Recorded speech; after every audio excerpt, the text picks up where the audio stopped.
الفقيه هو الفقيه بفعاله ليس الفقيه بنطقه ومقاله.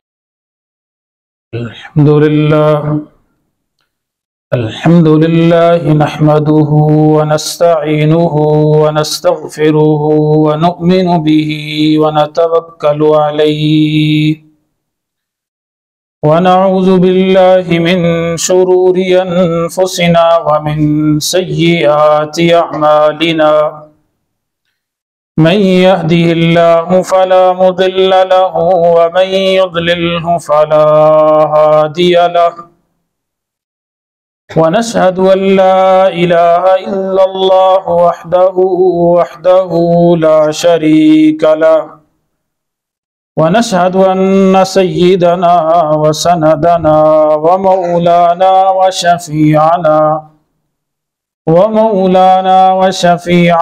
محمدا عبده ورسوله صلى الله تعالى عليه وعلى آله وأصحابه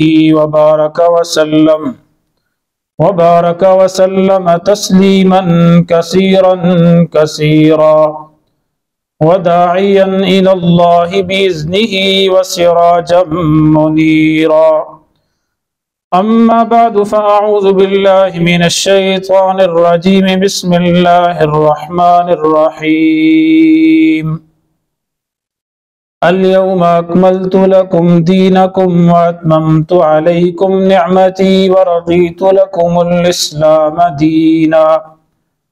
وقال تعالى في موضع آخر إن الدين عند الله الإسلام. صدق الله مولانا العظيم وصدق رسوله النبي الأمي الكريم ونحن على ذلك لمن الشاهدين والشاكرين والحمد لله رب العالمين. میرے انتہائی واجب الاحترام بزرگوں اور عزیز بھائیوں، اللہ تبارک و تعالیٰ کے ہمارے اوپر بے شمار اور انگنت انعامات ہیں. اللہ تعالیٰ کی اتنی نعمتیں ہیں کہ فرمایا وَإِن تَعُدُّوا نِعْمَةَ اللَّهِ لَا تُحْصُوهَا. اگر تم اللہ تعالیٰ کی نعمتوں کو گنو تو ان کو شمار نہیں کر سکتے. ایک جگہ ارشاد فرمایا وَأَسْبَغَ عَلَيْكُمْ نِعَمَهُ ظَاهِرَةً وَبَاطِنًا. اللہ تعالیٰ نے تمہارے اوپر اپنی ظاہری اور باطنی نعمتیں، نظر آنے والی اور نہ نظر آنے والی نعمتیں، محسوس اور غیر محسوس نعمتیں، وہ بہت زیادہ تمہیں عطا فرمائی ہیں. لیکن ان تمام نعمتوں میں ایک سب سے بڑی نعمت ہے جسے ایمان کی نعمت اور اسلام کی نعمت کہتے ہیں، جو ایمان اور ہدایت کی دولت اور نعمت ہے. لیکن ہم میں سے کتنے لوگ ایسے ہیں کہ ان کو پتہ ہی نہیں کہ ایمان اور ہدایت یہ بھی ایک بہت بڑی اللہ تعالیٰ کی نعمت ہے. ان کو اس چیز کا احساس ہی نہیں کہ اللہ رب العزت نے ہمیں مسلمان بنایا، مسلمانوں کے گھر میں پیدا کیا، ایمان اور ہدایت کی دولت سے نوازا. یہ کتنی بڑی نعمت ہے. ہم میں سے کتنے لوگ ایسے ہیں کہ جن کو اس نعمت کا علم ہی نہیں، احساس ہی نہیں. اور جن لوگوں کو علم ہے وہ سالہ سال گزر جاتے ہیں، کبھی ان کے دل میں خیال نہیں آتا کہ ہم اس نعمت پر اللہ تعالیٰ کا شکر ادا کریں. حالانکہ یہ نعمت ایسی ہے جو تمام نعمتوں سے بڑھ کر ہے، ایمان اور اسلام کی نعمت. اس لیے اللہ رب العزت نے قرآن کریم میں ارشاد فرمایا اليوم اکملت لکم دینکم واتممت علیکم نعمتی. حجۃ الوداع کے موقع پر یہ آیت کریمہ نازل ہوئی اور فرمایا آج میں نے تمہارے لیے اپنے دین کو مکمل کیا، اور آگے فرمایا میں نے تم پر اپنی نعمت کو تام کر دیا. تو جس کو پہلے جملے میں اللہ نے دین کہا، اگلے جملے میں اسی دین کو نعمت کہا، اور ایک جگہ ارشاد فرمایا ان الدین عند اللہ الاسلام، اللہ تعالیٰ کے نزدیک دین صرف اور صرف اسلام ہے۔ تو اس نعمت پر ہمیں اللہ تعالیٰ کا شکر ادا کرنا چاہیے۔ اب شکر کرنے کے 3 طریقے ہیں۔ ایک طریقہ تو یہ ہے کہ ہم زبان سے اللہ تعالیٰ کا شکر ادا کریں کہ اللہ تعالیٰ نے ہمیں مسلمان بنایا۔ دوسرا طریقہ یہ ہے کہ ہم دل سے اللہ تعالیٰ کا شکر ادا کریں کہ یا اللہ آپ نے ہمیں ایمان اور ہدایت کی دولت عطا فرمائی، دل میں بھی اس کی قدر ہو۔ اور تیسرا طریقہ یہ ہے کہ اپنے اعمال و افعال سے ہم یہ ثابت کریں کہ ہم واقعتاً اللہ تعالیٰ کے شکر گزار بندے ہیں۔ تو ہم میں سے بہت سارے لوگ ایسے ہیں جو صرف زبان سے شکر ادا کرتے ہیں، شکر ہے جی ہم مسلمان ہیں، دل میں ان کی کوئی اس نعمت کی قدر نہیں ہوتی۔ اور کچھ ایسے ہیں کہ جو زبان کے ساتھ ساتھ دل سے بھی قدر کرتے ہیں لیکن عملاً اس کا شکر ادا نہیں کرتے۔ تو اللہ رب العزت نے ہمیں دین اسلام پر شکر کرنے کا حکم دیا، فرمایا لئن شکرتم لازیدنکم، اگر تم شکر کرو گے تو میں تمہاری نعمتوں میں اور اضافہ کروں گا۔ امام اعظم ابو حنیفہ رحمہ اللہ تعالی وہ فرمایا کرتے تھے کہ اگر کوئی آدمی یہ چاہتا ہے کہ میرا خاتمہ ایمان پر ہو اور مجھے مرتے وقت کلمہ نصیب ہو تو فرمایا اپنے مسلمان ہونے پر اللہ کا شکر ادا کریں۔ کیوں؟ اس لیے کہ اسلام اور ایمان ایک نعمت ہے، اور اللہ کہہ رہے ہیں اگر میری نعمتوں کا شکر کرو گے تو لَأَزِيدَنَّكُمْ، میں تمہاری نعمتوں میں اضافہ کروں گا۔ سبحان اللہ، قربان جائیے اللہ تعالیٰ کی کلام کی بلاغت پر کہ اللہ تعالیٰ نے فرمایا کہ اگر تم میری نعمتوں کا شکر کرو گے تو میں ان نعمتوں میں اضافہ کروں گا۔ یہ نہیں فرمایا کہ اگر تم میری نعمتوں کا شکر کرو گے تو میں اس میں کمی نہیں کروں گا، یہ جملہ یہ نہیں کہا۔ اور یہ بھی نہیں کہا کہ اگر تم شکر کرو گے تو میں وہ نعمت تم سے نہیں چھینوں گا، یہ 2 جملے ہیں۔ یہ نہیں فرمایا کہ تم شکر کرو گے تو میں نعمت میں کمی نہیں کروں گا یا میں اس نعمت کو چھینوں گا، نہیں، بلکہ یہ جملہ استعمال کیا کہ میں تمہاری نعمتوں میں اور اضافہ کروں گا۔ یہ ایک ایسا جملہ ہے کہ جب اللہ نعمت میں اضافہ کریں گے تو کمی نہیں ہوگی۔ جس چیز میں زیادتی ہوتی ہے پھر کمی نہیں ہوتی، اور جب کمی نہیں ہوگی تو اللہ تعالیٰ اس نعمت کو چھینیں گے بھی نہیں۔ تو یہ کیسی اللہ تعالیٰ کی کلام کی بلاغت ہے کہ ایک جملے میں لَأَزِيدَنَّكُمْ میں اللہ تبارک و تعالیٰ نے پورا ایک معانی کا سمندر بند کر دیا۔ تو بہرحال اگر ہم نعمت اسلام پر شکر ادا کریں گے تو ہمارا خاتمہ ایمان پر ہوگا۔ اس لیے آپ صلی اللہ علیہ وسلم نے بھی ہمیں یہ تعلیم دی کہ تم نعمت اسلام پر شکر ادا کرو۔ ہونا تو یہ چاہیے کہ ہم مستقل طور پر اس کا شکر ادا کریں، لیکن حضور نے فرمایا اگر مستقل طور پر تم شکر ادا نہ کرو اور یاد نہ رہے تو کم از کم کھا پی کر یہ اللہ کا شکر ادا کرو، کہ جب آدمی کھائے تو کہے الحمدللہ الذی اطعمنا وسقانا وجعلنا من المسلمین، ساری تعریفیں اس اللہ کے لیے ہیں جس نے ہمیں کھلایا اور پلایا اور ہمیں مسلمان بنایا۔ اب یہ آخری جملہ کیوں کہا کہ تمام تعریفیں اس اللہ کے لیے جس نے ہمیں کھلایا پلایا مسلمان بنایا؟ اس لیے کہ ہم کھانے پینے کے بعد اللہ تعالیٰ کا شکر کم از کم یہ تو ادا کریں۔ کھا پی کر اللہ تعالیٰ کا شکر اگر کوئی آدمی نہیں ادا کرتا نعمت اسلام پر تو وہ بہت ناقدرہ ہے، بے قدری کرنے والا ہے۔ اس کی مثال ایسے ہے جیسے بچوں کو ٹافیاں دیں نا، اور بچوں کو کوئی چیز چاکلیٹ وغیرہ دیں تو وہ بھی بولتے ہیں تھینک یو پاپا۔ تو اگر اللہ رب العزت ہمیں کھلا پلا رہے ہیں تو پھر ہمیں یہ دعا کرنی چاہیے الحمدللہ الذی اطعمنی وسقانی وجعلنی من المسلمین۔ کم از کم کھا پی کر ہم اللہ تعالیٰ کا شکر ادا کریں۔ اور آپ صلی اللہ علیہ وسلم نے ایک اور پیاری دعا بھی سکھائی کہ اگر تم کسی کے گھر کھانا کھاؤ تو یہ دعا پڑھو اللہم اطعم من اطعمنی واسقِ من سقانی، اے اللہ جس نے مجھے کھلایا تو اس کو بھی ساری زندگی کھلاتا رہے، جس نے مجھے پلایا یا اللہ اس کو بھی دنیا میں بھی پلا اور آخرت میں جنت کے مشروبات سے بھی پلایا۔ آج ہماری حالت یہ ہے کہ ہم کھلانے پلانے پر شکر تو دور کی بات ہے، اگر کوئی آدمی دعوت کر دے اور کھلائے پلائے تو اس دعوت میں عیب نکالتے ہیں، اس میں کیڑے نکالتے ہیں۔ کھانا مزیدار نہیں تھا، کھانے میں مرچ تیز تھی، جی کھانے میں گھی تیز تھا، فلاں چیز تھی۔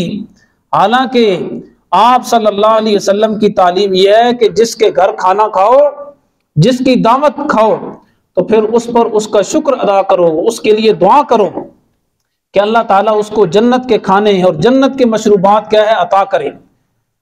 لیکن ہماری حالت یہ ہے کہ ہم ناشکری کرتے ہیں، اور اس کی مثال ایسے ہے جیسے ایک آدمی تھا، اس نے اپنی لڑکی کی شادی کی اور شادی پر بہت جو ہے وہ اس نے خوب دعوت کی، کئی قسم کے کھانے دسترخوان پر چن دیے، اور جتنے بھی بارات کے ساتھ لوگ آئے باراتیے تھے سب کو 1,000 روپے بھی دیا، اور اس لیے دیا کہ لوگ میری تعریفیں کریں اور واہ واہ کریں کہ بھائی آج اس بندے نے تو سخاوت کے دریا بہا دیے۔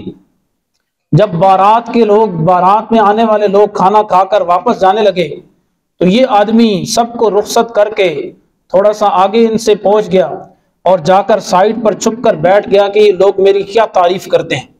چنانچہ گاڑیاں گزر رہی ہیں، کسی نے اس کی کوئی تعریف نہیں کی، لوگ پیدل بھی ٹولیوں کی شکل میں جا رہے ہیں، کسی نے نہیں کہا بھی کھانا اچھا تھا، اتنی اس نے سخاوت کی، اس کی دریا دلی کی کسی نے تعریف نہیں کی۔ آخر میں ایک پیدل چلنے والی ٹولی اور جماعت تھی جن میں سے کچھ لوگ آپس میں بات کر رہے تھے کہ لالا جی نے بڑی سخاوت کی آج، لالا جی نے بڑی سخاوت کی آج تو بالکل جو ہے نا کتنے کھانے کھلائے اور کئی قسم کے کھانے، اور ساتھ ساتھ جتنے لوگ بارات میں آئے سب کو 1,000 روپے بھی دے دیا۔ دوسرا بولا اس نے کیا سخاوت کی جی، اس آدمی کے پاس اتنا مال بھرا پڑا ہے، بینک اور خزانے ہیں، اللہ نے اس کو اتنا دیا ہے، اس سسرے نے سخاوت بھی کی تو 1,000 روپے دیا، اگر 2,000 دے دیتا تو کتنا اچھا ہوتا، ٹھیک، اگر 2,000 دے دیتا تو کتنا اچھا ہوتا۔ اب اتنی سخاوت کرنے کے بعد اسے سسرے کا لقب ملا، اگر وہ پتہ نہیں زیادہ دیتا تو اور پتہ نہیں کون سا اس کو خطاب ملتا۔ تو بہت سارے لوگ ایسے بھی ہوتے ہیں نا، ضمناً میں یہ بات عرض کرتا چلوں کہ بہت سارے لوگ ایسے ہوتے ہیں کہ جن کو بڑا بننے کا شوق ہوتا ہے، جن میں ایک بیماری ہوتی ہے جسے کہتے ہیں حب جاہ کی محبت۔ جاہ کا معنی ہے کہ دوسروں کی نظر میں ہم بڑے ہو جائیں، ہاں جی، دوسروں کے نظر میں ہم بڑے باوقار ہو جائیں، معزز ہو جائیں، لوگ ہمارا احترام کریں، حاجی صاحب، چودھری صاحب، مفتی صاحب، خطیب صاحب، شیخ الحدیث صاحب۔ تو بہت سارے لوگ دوسروں کی نظر میں معزز بننے کی کوشش کرتے ہیں، حالانکہ میرے دوستوں دوسروں کی نظر میں معزز بننے کی کوشش کرنا یہ ایک خیالی پلاؤ ہے، یہ ایک ایسی عزت ہے اور ایک ایسا مرتبہ ہے جس کا تعلق دوسرے کے ساتھ ہے۔ میں مثال دیتا ہوں، مثال کے طور پر اگر 10 آدمی مجھے سلام کرتے ہیں تو میرے دل میں یہ خیال آ جائے کہ بھائی 10 لوگ مجھے واہ واہ کرتے ہیں اور سلام کرتے ہیں، دیکھو نا میں لوگوں کی نظر میں کتنا معزز ہوں، لوگ میرا کتنا اکرام کرتے ہیں۔ تو اگر کل ان لوگوں کا خیال میرے بارے میں بدل گیا، آج تو مجھے سلام کر رہے ہیں لیکن کل اگر انہوں نے سلام نہ کیا اور دل میں میری عزت کے بجائے میری بے توقیری لے آئے تو پھر میری عزت تو خاک میں مل گئی۔ تو یہ ایک ایسی بیماری ہے جس کا تعلق دوسرے کے ساتھ قائم ہے، اور یہ تھوڑی سی ٹھیس سے یہ ساری جاہ ختم ہو جاتی ہے۔ اور اس کی مثال بالکل ایسے ہے جیسے دیکھیں نا کسی دکان میں چوہا آ جائے، بہت سارا مال آ جائے نا، گندم، غلہ، اناج، اور چوہا خوش ہو جائے کہ بھائی جتنا مال دکان میں آ رہا ہے یہ میرے لیے آ رہا ہے، تو پھر جب وہ کسی بوری میں جائے گا، دائیں بائیں گھومے گا غلہ اناج تلاش کرنے کے لیے نا، تو وہاں کوئی چوہا دان بھی لگا ہوگا، اچانک کیا ہے جی اس کے اوپر پاؤں رکھے گا تو پھنس جائے گا۔ تو یہی مثال اس کی ہے کہ جو لوگ دوسروں کی نظر میں معزز بنتے ہیں، اچانک جب دوسروں کا خیال بدل جائے تو ان کا سارا مرتبہ اور مقام گر جاتا ہے۔ اور علماء فرماتے ہیں جا کی مثال، ایک اور مثال دی کہ یہ ایسے ہے جیسے ایک آدمی جو چوڑیاں بیچتے ہیں نا، جو چوڑیاں سامان وغیرہ برتن بیچتے ہیں اور اس طرح، تو ایک آدمی چوڑیوں کی گٹھڑی لے کر کسی گاؤں اور دیہات سے گزر رہا تھا، تو راستے میں اس کو ایک دیہاتی آدمی ملا، بڑی عمر کا تھا، اس کے ہاتھ میں لاٹھی تھی، اور دیہاتی لوگوں کی عادت ہے جن کے ہاتھ میں لاٹھی ہو تو اکثر وہ لاٹھی مار کر پوچھتے ہیں بھائی اس میں کیا ہے. تو جو دیہاتی آدمی آیا اس نے اس کو سلام کیا، سلام کرنے کے بعد کہا بھائی اس میں کیا ہے. جو گٹڑی تھی چوڑیوں کی اس کو لاٹھی ماری تو آدھی چوڑیاں تو ٹوٹ گئی. تو اس نے کہا ایک لاٹھی اور مار دو تو کچھ بھی نہیں ہے. ایک لاٹھی اور مار دو تو کچھ بھی نہیں ہے. تو بالکل ہماری بھی مثال ایسی ہے کہ جو لوگوں کی نظر میں معزز بننے کی کوشش کرتے ہیں تو بھائی جب لوگوں کا خیال بدل جائے تو تھوڑی سی ٹھیس سے ان کا سارا مقام اور مرتبہ گر جاتا ہے. اس لیے کبھی یہ خیال نہ لائیں. تو میں یہ عرض کر رہا تھا کہ دین اسلام اللہ تعالیٰ کی بہت بڑی نعمت ہے اور ہمیں اس پر اللہ تعالیٰ کا شکر ادا کرنا چاہیے. اور آپ صلی اللہ علیہ وسلم نے تعلیم دی کہ کم از کم کھانے کے بعد تو اللہ کا شکر ادا کرو کہ اللہ نے ہمیں مسلمان بنایا. اور دین اسلام ایسی بڑی نعمت ہے کہ دین اسلام بہت آسان ہے. قرآن میں ایک جگہ اللہ نے ارشاد فرمایا یرید اللہ بکم الیسر ولا یرید بکم العسر. اللہ تمہارے ساتھ آسانی کا معاملہ چاہتا ہے، اللہ تنگی نہیں کرنا چاہتا. ایک جگہ پر ارشاد فرمایا ما جعل اللہ علیکم فی الدین من حرج. اللہ تعالیٰ نے دین میں کوئی تنگی پیدا نہیں کی. تو دین پر چلنا بہت آسان ہے، شریعت پر چلنا بہت آسان ہے. لیکن میرے دوستو ہمیں دین پر اور شریعت پر چلنے میں جو دشواری پیش آتی ہے، جو مشکل پیش آتی ہے، اس کا یہ مطلب نہیں کہ دین کے احکامات سخت ہیں، اللہ تعالیٰ کے نازل کردہ احکامات جو ہے وہ بہت سخت ہے. نہیں، وہ احکام تو بہت آسان ہیں لیکن یہ تنگی ہمیں معاشرے میں نظر آتی ہے. چونکہ ہمارے معاشرے کا عمومی ماحول ایسا ہے جو دینی نہیں، بے دینی کا ماحول ہے، بے دینی کا چاروں طرف سیلاب ہے. اس لیے دین کے احکامات پر عمل کرنا مشکل ہو جاتا ہے.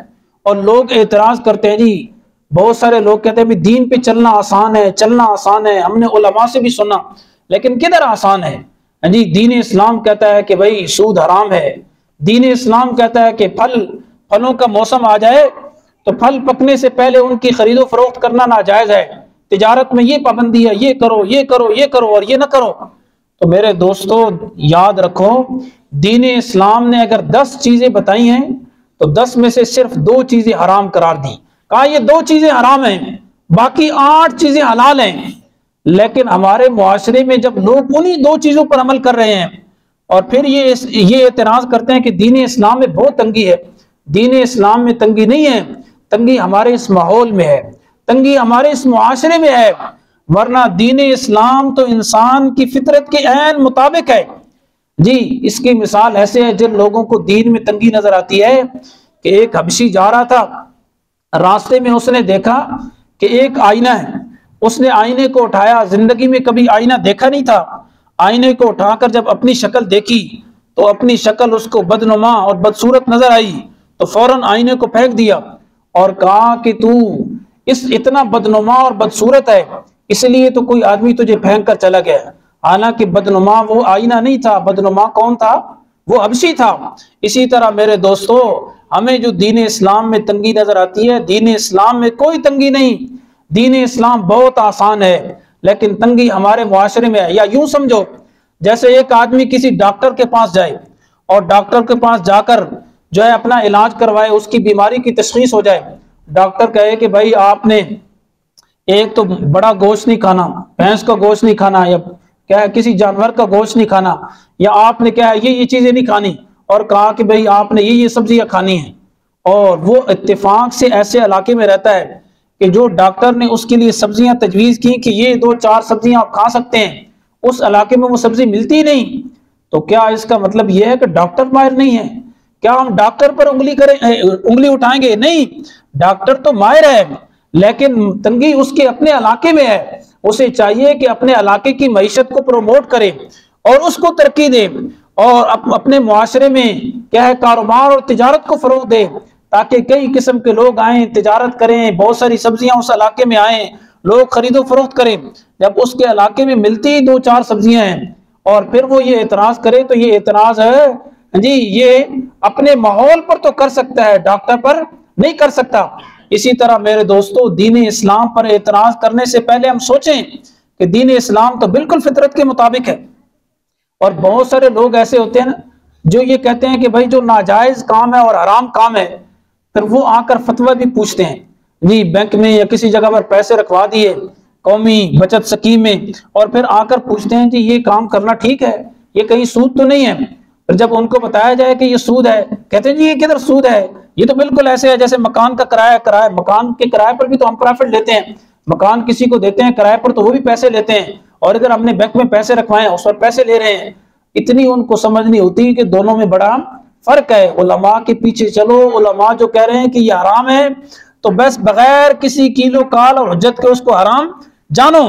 جی بہت سارے لوگ جو یہ آ کر اس طرح کے فتوے پوچھتے ہیں کہ مولوی ہمارے حرام کو بھی حلال کر دے، ناجائز کو بھی جائز کر دے، تو میرے دوستو یہ مولوی کا اختیار نہیں ہے کہ وہ حرام کو حلال کرے یا ناجائز کو جائز کرے۔ جی اس کی مثال تو ایسے ہے جیسے ایک بہت بڑا رئیس اور چودھری تھا، اور اکثر وہ لمبی لمبی چھوڑتے تھا، بے تک کی باتیں کرتا، اور جب وہ لمبی لمبی چھوڑتا نا، بے تک کی باتیں کرتا، تو لوگ اس کی باتوں پر ہنستے تھے۔ ایک دن وہ بہت سارا مجمع اس کے پاس لگا ہوا تھا، تو اس نے لوگوں کو بات سنائی، کہنے لگا ہم کل شکار کرنے کے لیے گئے اور ہم نے ایک ہرن کا شکار کیا، میں نے جو ہی گولی چلائی تو وہ ہرن کے پاؤں میں لگی، پاؤں میں لگ کر اس کے کیا ہے دماغ میں اور سر میں لگی، اور دماغ سے پار ہو کر دوسری طرف نکل گئی۔ سب لوگ ہنس پڑے کہ کہاں سر ہرن کا اور کہاں اس کا پاؤں، جب پاؤں میں لگی ہے تو سیدھی جائے گی نا، پاؤں سے پھر سر پہ کیسے آ گئی؟ سب لوگ ہنس پڑے۔ تو جو اس کا نوکر تھا نا، اس نے تعویل کر دی، کہنے لگا کہ یہ جو ہمارے چودھری صاحب ہیں یہ ٹھیک کر رہے ہیں، کہہ رہے ہیں جس وقت چودھری صاحب نے شکار کیا تو اس وقت ہرن پاؤں سے سر پہ خارش کر رہی تھی پاؤں سے سر پہ خارش کر رہی تھی، تو پاؤں میں بھی لگی اور سر میں بھی لگ دی۔ تو بہت سارے لوگ ایسے کہتے ہیں کہ شریعت بھی ہیں جی ہماری اس طرح نوکر بن کر، جس چیز کو ہم جائز کہیں شریعت بھی اس کو جائز کہہ دے، جس چیز کو ہم کیا ہے حلال سمجھیں شریعت بھی اس نوکر کی طرح ہماری تعویل کر دے اور اس کو حلال کر دے۔ نہیں میرے دوستو، ایسا نہیں ہے، یہ اللہ تعالیٰ کے قانون ہیں، اور اللہ تعالیٰ کے قانون مجھے اور آپ کو بدلنے کا اختیار نہیں ہے۔ اللہ تعالیٰ نے جتنے قوانین بنائے ہیں اس میں عام لوگوں کی مصلحت کی رعایت کی ہے۔ جی اللہ تعالیٰ کے قوانین میں خاص لوگوں کی مصلحت کی رعایت نہیں کی گئی۔ جیسے دیکھیں نا، اسلحہ بیچنا اور اسلحے کی خرید و فروخت ناجائز ہے، ممنوع ہے، لائسنس لینا پڑتا ہے۔ کیوں؟ اب یہ گورنمنٹ نے پابندی کیوں لگائی ہے؟ اس لیے کہ اس میں عام لوگوں کا فائدہ ہے۔ اگر سر عام یہ پابندی ختم کر دی جائے، ہر آدمی اسلحہ لے لے، کل چھوٹی چھوٹی بات پر لڑائی ہو، دوسرے پر فائر کھول دے، تو معاشرے کے اندر خون خرابہ عام ہو جائے۔ تو گورنمنٹ نے یہ جو قانون بنایا یہ عام لوگوں کو دیکھ کر بنایا۔ اگرچہ بہت سارے لوگ ایسے ہیں کہ جو اگر اسلحہ لے بھی لیں تو اس کو غلط استعمال نہیں کریں گے، جی ان کے اندر عقل سلیم ہے، ان کی فطرت ٹھیک ہے، وہ کہیں اس کا غلط یوز نہیں کریں گے۔ لیکن گورنمنٹ نے ان بندوں کو تو نہیں دیکھنا، 4-10 بندوں کو دیکھیں، انہوں نے تو ایسا قانون بنانا ہے جو سب لوگوں کے مفاد میں ہو۔ تو دین اسلام کے جتنے قوانین ہیں وہ سب لوگوں کے مفاد میں ہیں۔ اگر خاص چند لوگوں کا اس میں فائدہ نہیں ہے تو ہم دین اسلام پر طعن و تشنیع اور اعتراض نہیں کر سکتے۔ تو دوسری بات میں نے عرض کی کہ دین اسلام میں بہت آسانی ہے، اس میں کوئی تنگی نہیں۔ اور تیسری بات یہ کہ دین اسلام کے کمالات اور خوبیوں کو ہم دیکھیں، دین اسلام کے ایک ایک کیا حکم کو دیکھیں۔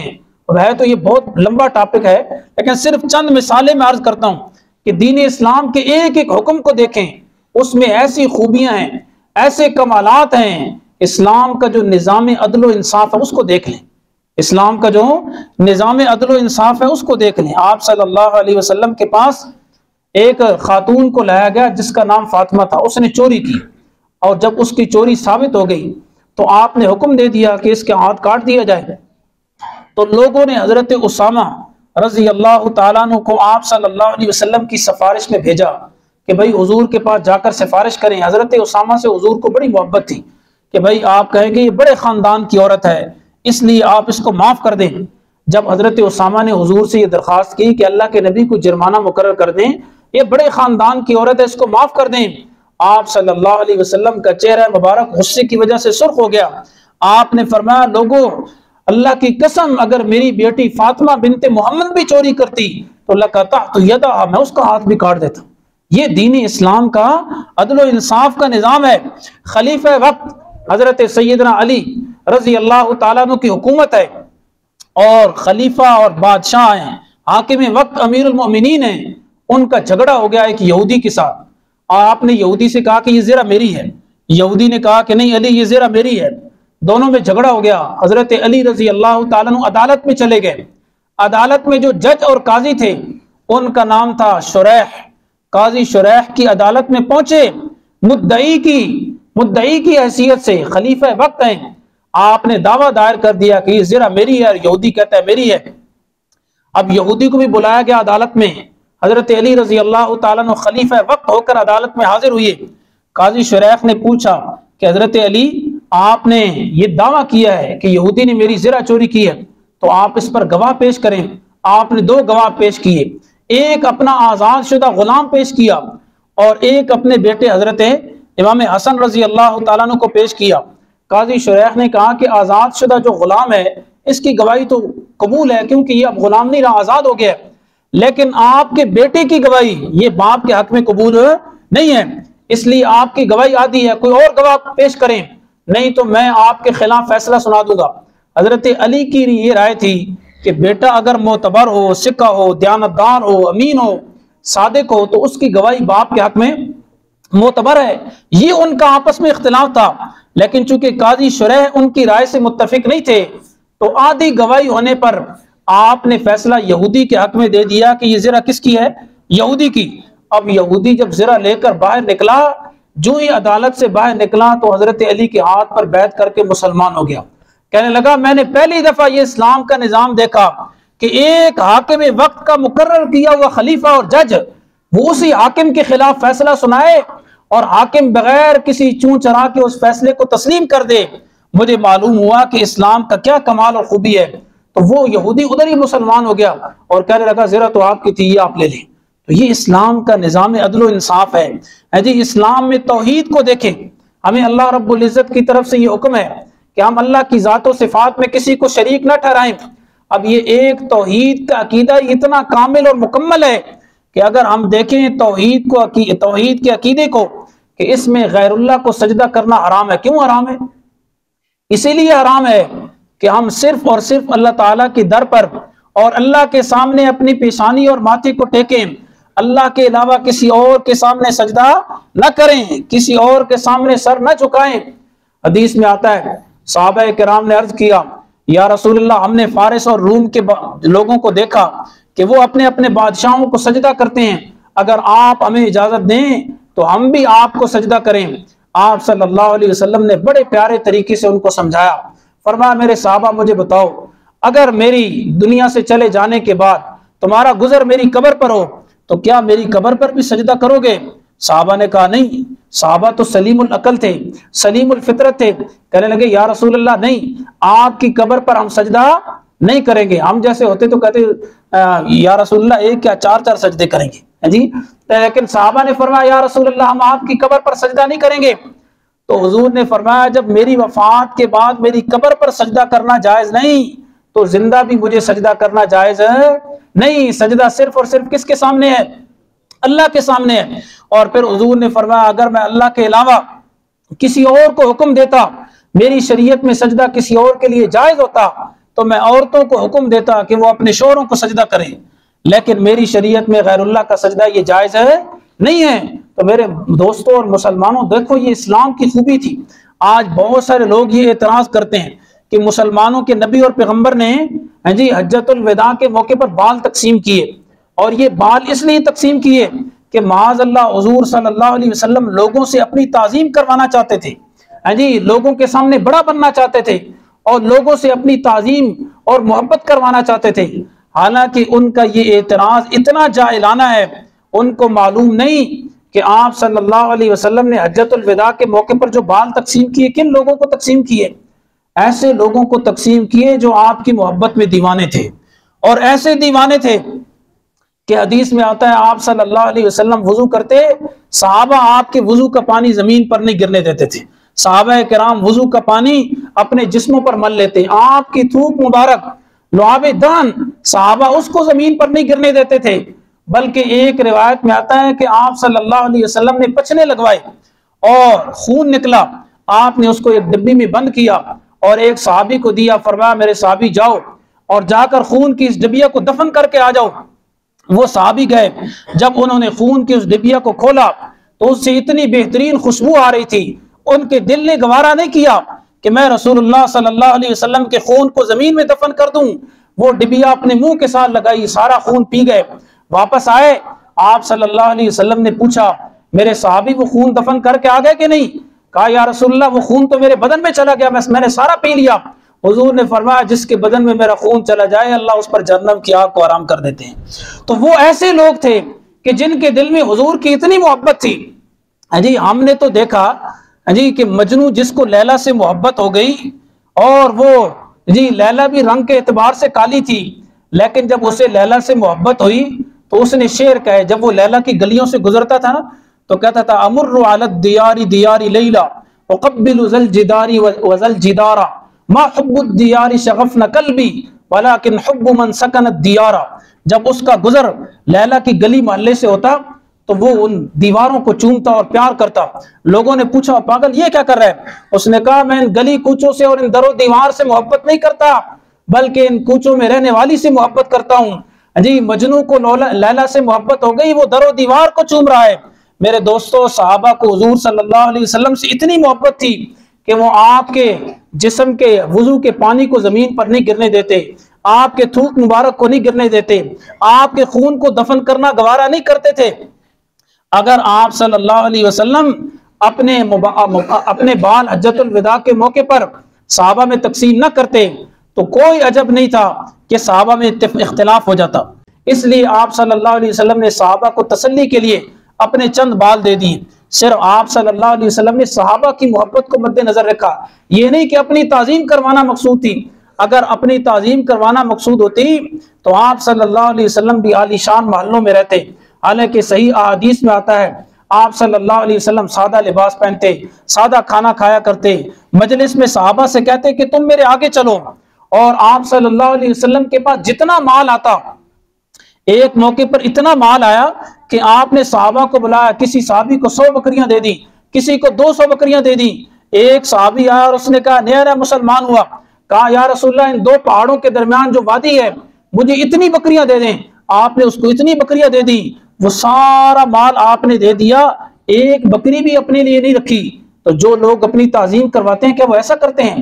جی بحرین کے موقع پر جب خزانہ آیا تو مسجد میں سونے کا ڈھیر لگ گیا، آپ صلی اللہ علیہ وسلم نے 24 گھنٹوں کے اندر وہ سارا سونا صحابہ میں تقسیم کر دیا اور اپنے لیے ایک پائی نہ رکھی۔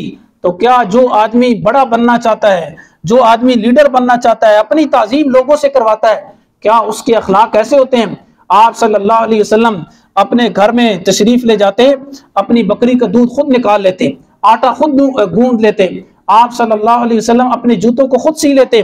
آپ صلی اللہ علیہ وسلم کے پاس ایک یہودی آیا جس سے آپ نے قرضہ لیا تھا، اور وہ وقت سے پہلے آ گیا، مطالبہ کیا، چند سخت باتیں کہہ دی۔ صحابہ پریشان ہوئے اور کہا کہ یا رسول اللہ ہم اس یہودی کو برا بھلا کہیں، اس کی گردن اڑا دیں، یہ آپ کے ساتھ بدتمیزی سے بات کر رہا ہے۔ آپ نے فرمایا اسے کہنے دو، یہ حقدار ہے، میں نے اس سے پیسے لیے ہیں اور حقدار کو کہنے سننے کا حق ہے۔ تو میرے دوستو اگر آپ صلی اللہ علیہ وسلم یہ بال آپ صحابہ میں تقسیم نہ کرتے تو صحابہ کرام میں اختلاف ہو جاتا، اس لیے آپ نے ان کی تسلی کے لیے یہ بال تقسیم کی۔ اس لیے جو لوگ اعتراض کرتے ہیں ان کا یہ اعتراض بالکل فضول ہے۔ تو دین اسلام میں توحید کو دیکھیں، توحید بالکل کامل اور مکمل ہے۔ آج بہت سارے لوگ یہ بھی اعتراض اور سوال کرتے ہیں کہ دیکھو جی مسلمان ہمیں تو کہتے ہیں کہ پتھروں کی عبادت کرنا ٹھیک نہیں ہے، لیکن مسلمان خود حجر اسود کو بوسہ دیتے ہیں، خود حجر اسود کو چومتے ہیں اور خود وہاں جا کر حجر اسود کا استلام کرتے ہیں۔ ہمیں کہتے ہیں پتھروں کی عبادت ٹھیک نہیں اور خود حجر اسود کی عبادت کر رہے ہیں۔ تو میرے دوستو یاد رکھو ہم حجر اسود کی عبادت نہیں کرتے، ہم حجر اسود کو اس لیے بوسہ دیتے ہیں کہ وہاں میرے اور آپ کے پیارے نبی محمد مصطفیٰ صلی اللہ علیہ وسلم نے بوسہ دیا۔ ہم محبت کی خاطر بوسہ دیتے ہیں، عبادت کی خاطر بوسہ نہیں دیتے۔ اور بوسہ دینا اس کی دلیل نہیں کہ ہم اس کی عبادت کر رہے ہیں۔ بوسہ تو آدمی اپنے ماں باپ کا بھی لیتا ہے، بوسہ تو آدمی اپنے استاذ کا بھی لیتا ہے، بوسہ تو آدمی اپنے پیر اور شیخ کا بھی لیتا ہے۔ تو کیا ہم پیر اور شیخ کو خدا سمجھتے ہیں؟ نہیں۔ حضرت عمر رضی اللہ تعالیٰ عنہ طواف کر رہے تھے، جب حجر اسود کے قریب پہنچے بوسہ دینے لگے، تھوڑی دیر پیچھے ہٹ گئے، کہا واللہ انی لعالم انک حجر لا تضر ولا تنفع، اللہ کی قسم میں جانتا ہوں تو ایک پتھر ہے، نفع نقصان کا مالک نہیں ہے، لولا انی رأیت رسول اللہ صلی اللہ علیہ وسلم قبلک ما قبلتک، فرمایا اے حجر اسود سن اور توجہ سے سن، اگر میں نے اپنے نبی اور پیغمبر کو تجھے بوسہ دیتے ہوئے نہ سنا ہوتا، دیکھا ہوتا، تو میں کبھی تجھے بوسہ نہ دیتا۔ تو اگر ہم حجر اسود کی عبادت کرتے ہوتے تو کیا حضرت عمر پھر اس کی اس طرح اس کو خطاب کر سکتے تھے؟ بہت سارے لوگ کہتے ہیں جی مسلمان کعبہ کی عبادت کرتے ہیں، بھئی کعبہ کی طرف رخ کر کے نماز کیوں پڑھتے ہیں؟ کیا بغیر کعبہ کی طرف رخ کیے نماز نہیں ہوتی؟ تو بھائی اس سوال کا جواب بھی موجود ہے کہ ہم جو کعبہ کی طرف رخ کر کے نماز پڑھتے ہیں تو یہ صرف تسلی کے لیے، اللہ تعالیٰ کا آرڈر ہے، حضور کا حکم ہے، تسلی کے لیے اور دل جمعی کے لیے، سکون اور اطمینان کے لیے ایک طرف اللہ تعالیٰ نے ہمیں رخ کرنے کا حکم دیا۔ ورنہ اگر ہم کعبہ کی عبادت کرتے ہوتے تو بہت سارے لوگ نماز پڑھتے ہیں، 2 3 مہینے کعبہ کی طرف رخ کر کے نماز پڑھتے ہیں، کبھی ان کے دل میں خیال ہی نہیں آتا کہ بھائی ہم کعبہ کی طرف رخ کر کے نماز پڑھ رہے ہیں یا کعبہ کی پکچر ان کے سامنے آ جائے۔ بعض دفعہ پوری نماز پڑھ دیتے ہیں، کعبہ کا وہ پورا ڈھانچہ اور وہ پکچر اور تصویر سامنے نہیں ہوتی۔ اگر کعبہ کو ہم خدا سمجھتے ہوتے تو کم از کم اس کی نیت کرنا تو شرط ہوتا۔ ہم صرف کعبہ کی طرف رخ کر کے نماز پڑھتے ہیں، اور علماء نے لکھا ہے اگر کعبہ دنیا میں نہ بھی رہے، کعبہ کو گرا بھی دیا جائے، تب بھی کعبہ کی طرف رخ کر کے نماز پڑھنا ضروری ہے۔ یہ اس بات کی دلیل ہے کہ ہم کعبہ کو خدا نہیں مانتے۔ بلکہ علماء نے عجیب مسئلہ لکھا، اگر ایک آدمی کعبہ کی چھت پر چڑھ جائے تو کعبہ کی چھت پر چڑھ کر اگر وہ نماز پڑھے تو تب بھی اس کی نماز ہو جائے گی۔ یا جبل ابی قبیس پہاڑی ہے کعبہ کے قریب، وہاں چڑھ جائے اور اس پہاڑی پر نماز پڑھے تو تب بھی اس کی نماز ہو جائے گی، حالانکہ سامنے تو وہاں کعبہ نہیں ہے۔ جب کعبہ کی چھت پر چڑھ گئے تو آگے تو کوئی کعبہ نہیں ہے، لیکن پھر بھی اس کی نماز ہو جاتی ہے۔ کیوں؟ اس لیے کہ ہمیں اللہ کی طرف سے صرف یہ حکم ہے کہ ہم قبلہ رخ ہو کر نماز پڑھیں۔ قبلہ ہمارا خدا نہیں ہے، ہم اس کی عبادت نہیں کرتے۔ اگر ہم اس کی عبادت کرتے ہوتے تو پھر کیا اس کعبہ کی چھت پر چڑھنا جائز ہوتا؟ اگر کعبہ ہمارا خدا ہوتا تو پھر خدا یہ اس کی چھت پر چڑھنا، کعبہ کی چھت پر چڑھنا کدھر جائز ہوتا؟ اس لیے بہت سارے غیر مسلم جن کو یہ بہت سارے ایسے سوالات ان کے دل و دماغ میں آئے جس کی وجہ سے انہوں نے مسلمانوں کے دلوں میں شکوک و شبہات پیدا کر دیے۔ میرے دوستو اسلام کا نظام تو ایسا ہے، ایک ایک چیز کو اٹھائیں، اسلام کے نظام زکوٰۃ کو دیکھیں، اسلام کے نظام زکوٰۃ میں کتنی خوبی ہے۔ فرمایا سال کے بعد 40واں حصہ زکوٰۃ ادا کرو۔ کیوں؟ اس لیے کہ اگر سال کے بعد 40واں حصہ ہم زکوٰۃ ادا کریں تو پورے ملک میں، معاشرے اور سوسائٹی میں کوئی آدمی غریب نہ بچے۔ یہ اسلام کا نظام زکوٰۃ ہے۔ لیکن آج ہم میں سے بہت سارے لوگ زکوٰۃ دیتے ہی نہیں، اور زکوٰۃ دینے کو کیا ہے، یہ سمجھتے ہیں کہ شاید مال میں کمی ہو جائے گی، حالانکہ حضور نے ارشاد فرمایا زکوٰۃ دینے سے مال میں برکت ہوتی ہے، اور فرمایا رطب و یابس میں، خشکی اور تری میں جو مال ہلاک ہوتا ہے تو وہی ہلاک ہوتا ہے جس کی زکوٰۃ ادا نہ کی گئی ہو، اور جس کی زکوٰۃ وقت پر ادا کی گئی ہو اللہ تعالیٰ اس کی حفاظت کرتے ہیں، اس میں برکت عطا فرماتے ہیں۔ تو یہ اسلام کا نظام زکوٰۃ ہے۔ اسلام کا حسن معاشرت دیکھیں جی، اسلام کے حسن معاشرت میں اپنی اولاد کے حقوق ہیں، اپنی کیا ہے بیوی کے حقوق ہیں، بچوں کے حقوق ہیں، والدین کے حقوق ہیں، رشتہ داروں کے حقوق ہیں، پڑوسیوں کے حقوق ہیں، محلے والوں کے حقوق ہیں، حتیٰ کہ غلاموں تک کے حقوق ہیں۔ یہ اسلام کا حسن معاشرت کا نظام ہے۔ اب بہت سارے لوگ جو غیر مسلم ہیں نا، اسلام کے جو نظام غلامی کا مسئلہ ہے اس پر بھی اعتراض کرتے ہیں کہ اسلام کہتا ہے جی اگر جنگ میں کافر قید ہو جائے تو ان کو غلام بنا لو، اور غلام بنا کر کیا ہے ان کو نوکر اور لونڈیاں بنا کر رکھو، اس پر بھی اعتراض کرتے ہیں۔ حالانکہ میرے دوستو اسلام کا یہ جو نظام تھا کہ اسلام نے حکم دیا کہ بھائی اگر کافر قید ہو جائیں تو ان کو اپنے گھر میں غلام بنا کر رکھو، یہ بالکل عقل کے مطابق ہے۔ دیکھیں نا اس کی بہت ساری صورتیں تھی۔ ایک تو صورت یہ تھی کہ جتنی بھی کافر، مثلا ایک جنگ میں 10,000 کافر قید ہوئی، ایک صورت تو یہ تھی کہ ان کو رہا کر دیا جائے۔ اگر ان کو رہا کر دیا جاتا تو وہ غیر مسلموں کے ساتھ مل کر پھر مسلمانوں پر اٹیک کرتے اور حملہ کرتے، یہ صورت تو ممکن نہیں ہے۔ اور دوسری صورت یہ تھی کہ بھائی ان سب کو قتل کر دیا جاتا۔ اگر اتنے لوگوں کو قتل کیا جاتا غیر مسلموں اور کافروں کو تو پھر اور کیا ہے خون خرابہ ہوتا اور مسلمانوں اور کافروں کی جنگیں ہوتی۔ اس لیے اسلام نے کہا تو قتل بھی نہ کرو۔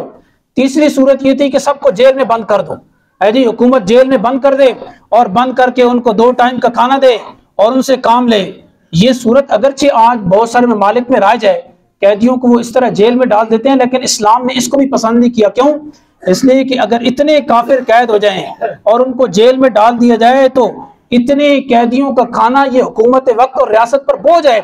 اس لیے اسلام نے کتنی پیاری تعلیم دی کہ جتنے کافر قید ہو جائیں تو امیر المومنین کو چاہیے کہ وہ کافروں کو مجاہدین میں تقسیم کر دے، ہر مجاہد کو ایک ایک کافر دے دے نوکر اور غلام کے طور پر، اور وہ آزاد ہے، اس کے گھر میں رہے، اس کی خدمت کرے، اور وہ اس طرح کیا ہے اس کو کھانا بھی دے، اس کا نان نفقہ، اس کے کپڑے، سارے اخراجات مالک کے ذمے ہیں۔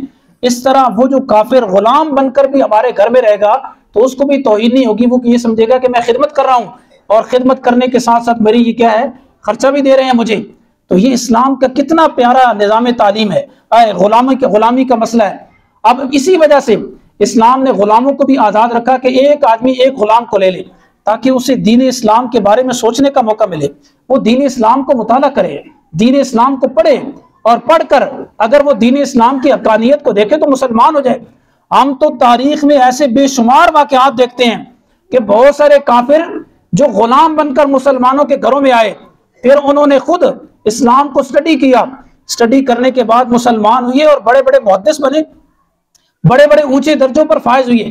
ایک نہیں بے شمار واقعات ہیں۔ صرف ایک واقعہ ذکر کر کے میں اپنی بات کو ختم کرتا ہوں۔